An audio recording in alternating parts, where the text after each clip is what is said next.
Hi there, welcome back. Well, we've got a few changes here, most of them cosmetic as you can see, and the reason is I was getting quite frustrated with seeing all the grime on the back of this thing. But I'll get to that later. What I want to talk about now is the problem we had with the power amplifier when we tried it out last. These two output tubes, this is a preamp triode and a output power pentode in one package.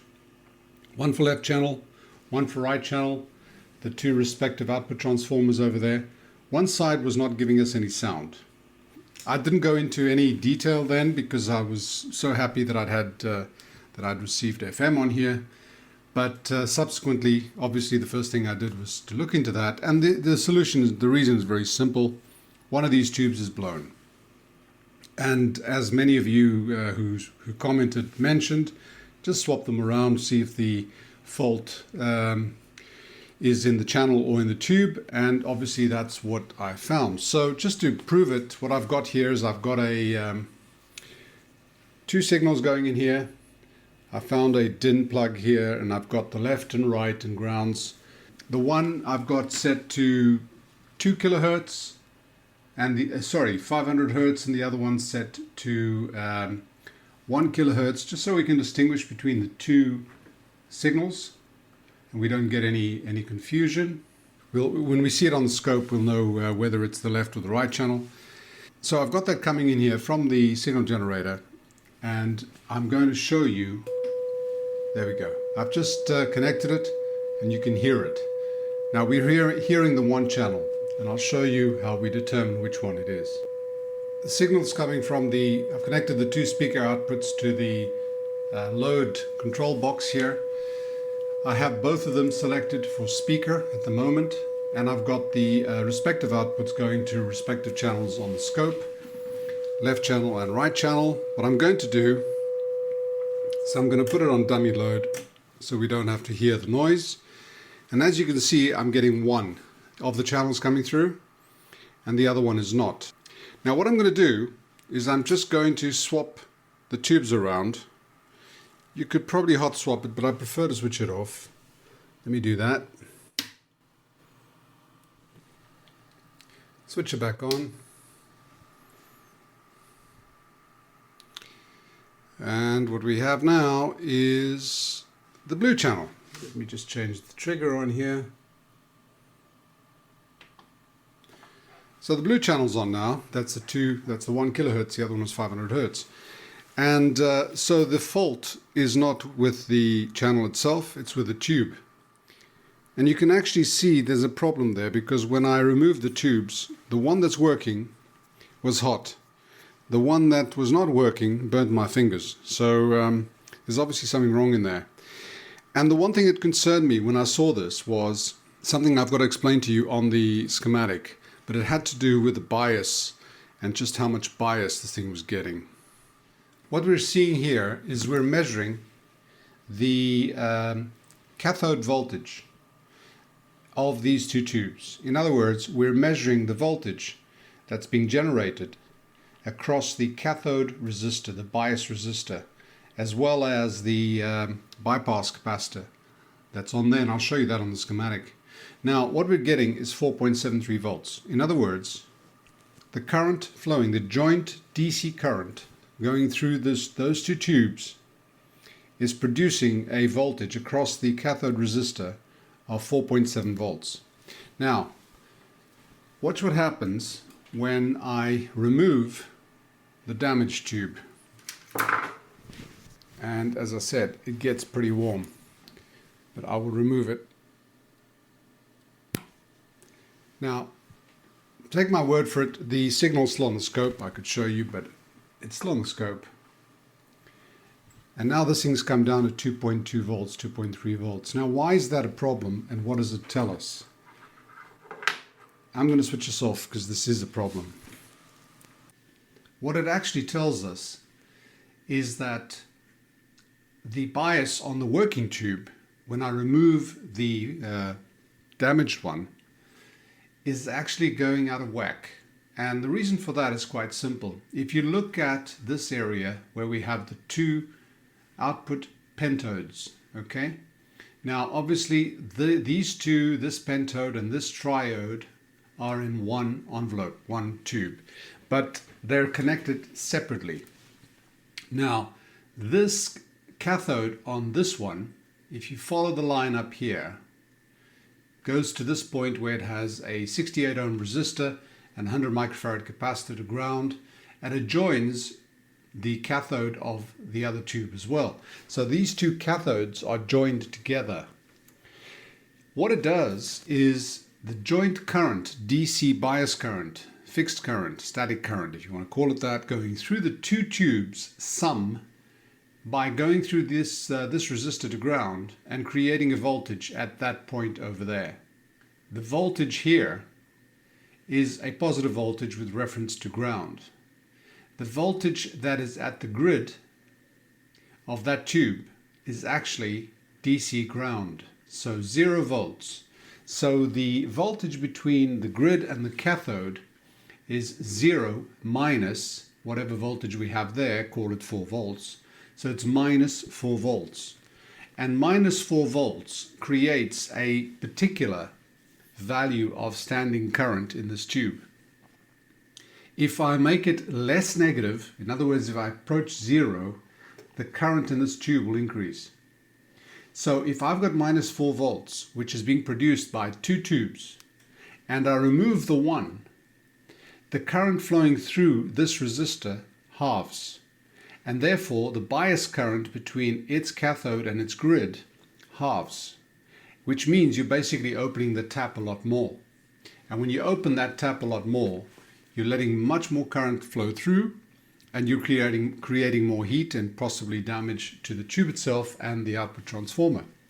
So what this tells us is that although that tube, whether it's this one, these two envelopes, or the other one, is not working, doesn't matter. But what it is telling us is that the pentode of the non-working tube is actually working. And why is that? Well, if the pentode was not working, if this part was not working, when I removed it, it wouldn't affect the current, the voltage at this point here. And the reason it wouldn't affect the voltage at this point here is if there was no current flowing through it, the voltage at this point here would have been created solely by the current flowing through this one. But when I remove it, it halves, which means that there is current flowing, DC bias current flowing through both pentodes to create a minus 4.7 volts or 4.5 volts here. When I remove it, it drops to half, 2 point something. So the pentode is working. However, because we're getting no signal over there, it's probably, and it's obviously, the triode of that tube that's not working. It's receiving the signal over there. It's not amplifying it through there. So it's not going through that route there to the grid of the output pentode. So that tube is buggered, which is fine. And as we saw, we actually get a very, very good sine wave over there. This thing was, I've actually left the volume on max because I've got the knobs out and it's difficult to adjust the volumes on there. I haven't bothered too much with the position of the actual balance control, but it actually produces a very, very nice sine wave. And that's great, which means this amp is working pretty well. And it does it on left or right, so both channels are working. Right, so having determined what the problem was with the output stage of the power amp, I was so happy that I decided to do some cleaning again as punishment. And as I said to you in the beginning, this particular one was pretty grubby, and you had to be very careful because these are PC boards, sort of first generation PC boards. They're very sensitive. They're actually more difficult to clean than if it was point-to-point wiring. So anyway, going at it is only one way to do that, and that is literally millimeter by millimeter. And I want to show you what the result was. I'm actually quite pleased with it. I actually started on the left here and went at it with derusting and isopropyl alcohol and lots of cotton swabs and everything else. And this came out very well. The insides are a challenge, really, between those those little boards. They're very difficult to get to, so you have to be extremely careful. But again, they cleaned out very nicely. And when I say I clean everything, you have to clean everything, even the wires, one by one. There was a hell of a lot of rust on this section, and it all came out perfectly.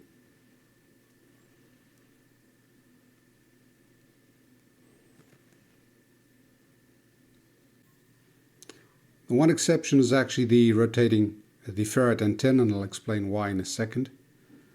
But again, the back's been cleaned up, all the wires cleaned up,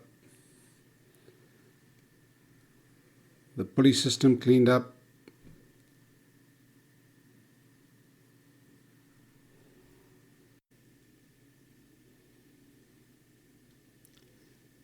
This part took a lot of scrubbing. A lot of cotton wool, lots and lots of cotton wool, and isopropyl alcohol, and time.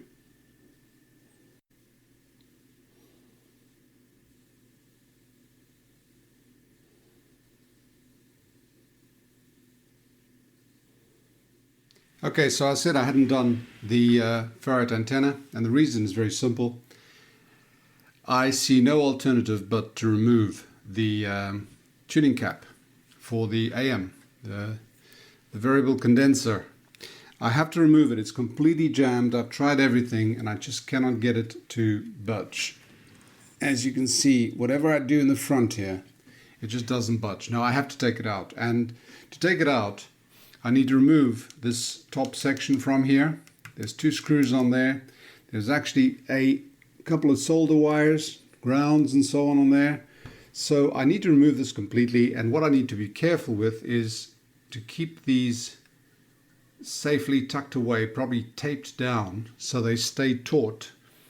You take note of how many turns this is, so you don't let this go flying in the breeze and then you have a hell of a problem getting it back.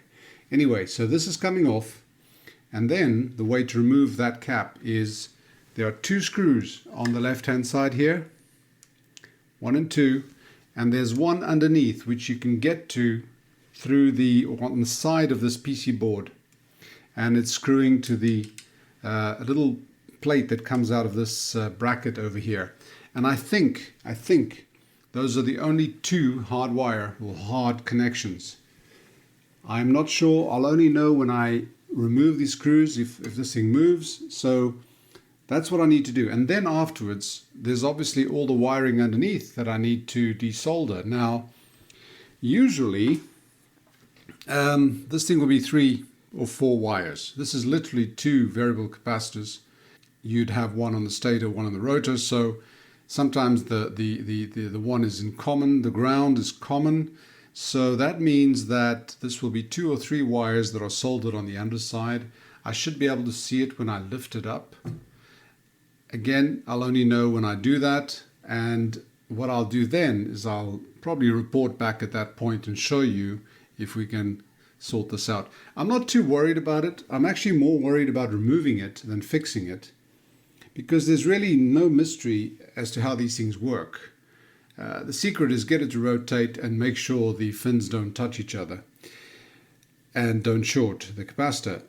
Even if this thing is completely buggered, I've got a few that'll fit in here. Now the capacitance values might not be exact, but they do seem pretty standard compared to some of the LOEWE-OPTA ones and the TELEFUNKEN ones. I've got a feeling I've seen this exact capacitor many times before, which means that in terms of value, it'll be the same, I'm sure, or close.